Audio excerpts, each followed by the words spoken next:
There is a stretch of water, just 21 miles wide at its narrowest point, where the fate of the global economy is now being decided. 21 miles. A distance you could drive in under 30 minutes on an open highway. Yet right now, at this very moment, 1,400 ships sit motionless in the waters around it. Container vessels, oil tankers, liquefied natural gas carriers, their engines idling, their crews waiting, their cargo worth hundreds of billions of dollars going nowhere. The Strait of Hormuz is not closed by war. It is not blocked by a natural disaster.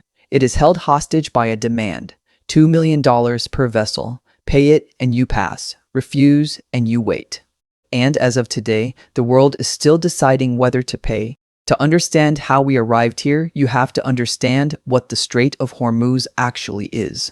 It sits between the southern coast of Iran and the northern tip of Oman, connecting the Persian Gulf to the Gulf of Oman and, beyond that, to the Indian Ocean and global shipping lanes.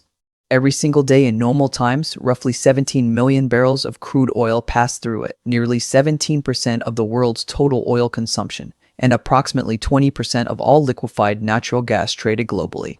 It is not merely important, it is irreplaceable. There is no alternative pipeline system, no viable rerouting, no combination of existing infrastructure that could absorb the volume this waterway handles. When strategists say the Strait of Hormuz is the world's most critical energy choke point, they are not being dramatic. They are describing a structural fact of the global economy. Iran has always known this. For decades, Tehran has treated its geographic position at the strait as its most powerful card, the ultimate deterrent against military action, the leverage that no amount of sanctions could strip away. As far back as 1987, during the Tanker War, Iranian forces attacked shipping in the Gulf to extract political concessions and to punish its enemies. In 2012, as nuclear sanctions tightened, Iranian military commanders publicly threatened to close the strait entirely if pushed too far. In 2019, in the weeks surrounding attacks on oil tankers near the Strait of Hormuz, the world watched Iran demonstrate methodically and deliberately that it possessed both the will and the capability to disrupt global energy flows whenever it chose. What is happening now is not unprecedented. It is the logical endpoint of a strategy Tehran has been developing for 40 years.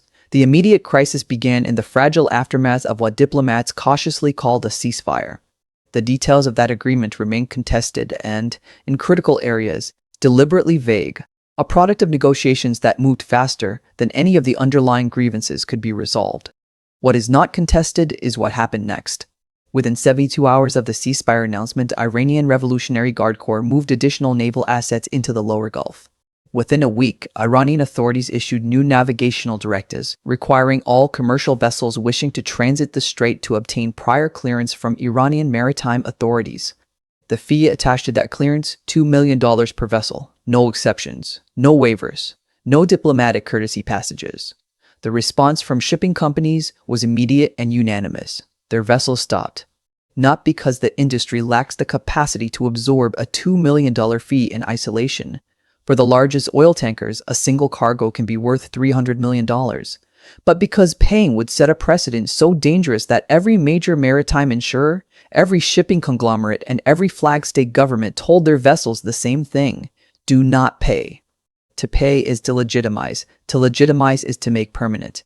If Iran can charge $2 million today and the world accepts it, the question is not whether Tehran will raise the fee. The question is how fast and how high.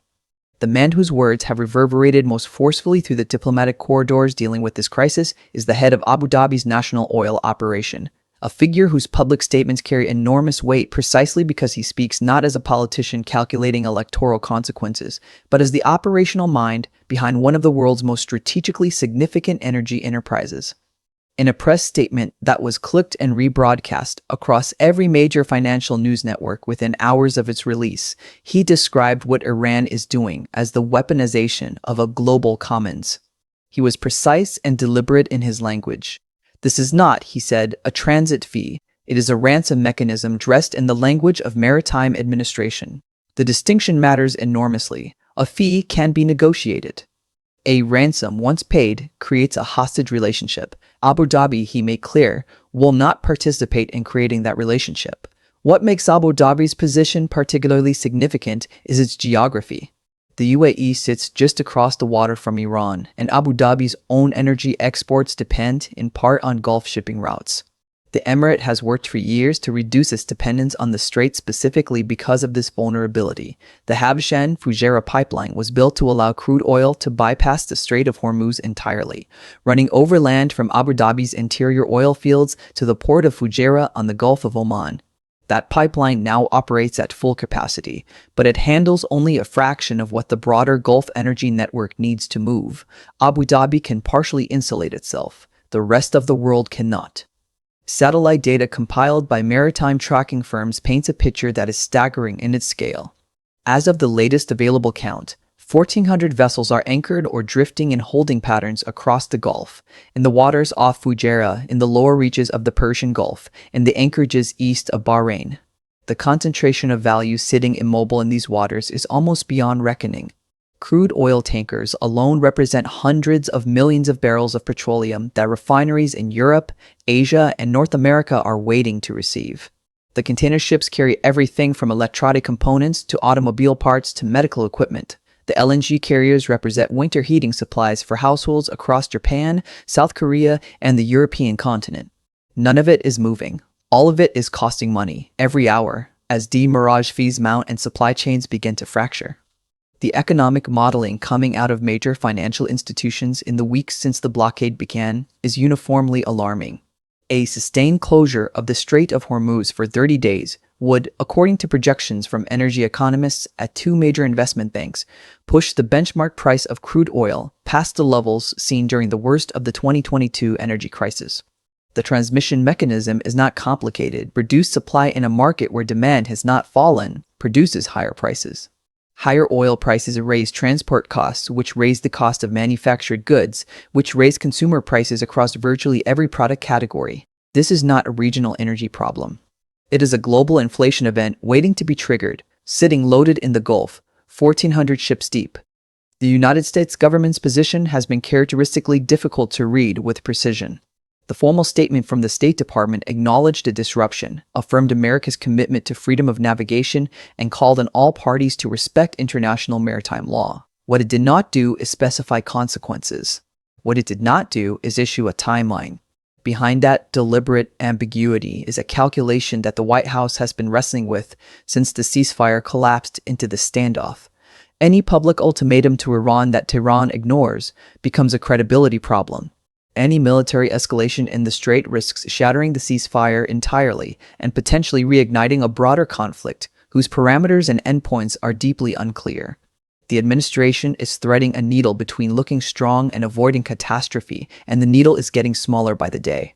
The Iranian government's framing of the toll mechanism is worth examining seriously, because dismissing it as cynical theater misses something important about how Tehran wants this situation to be understood, both domestically and internationally.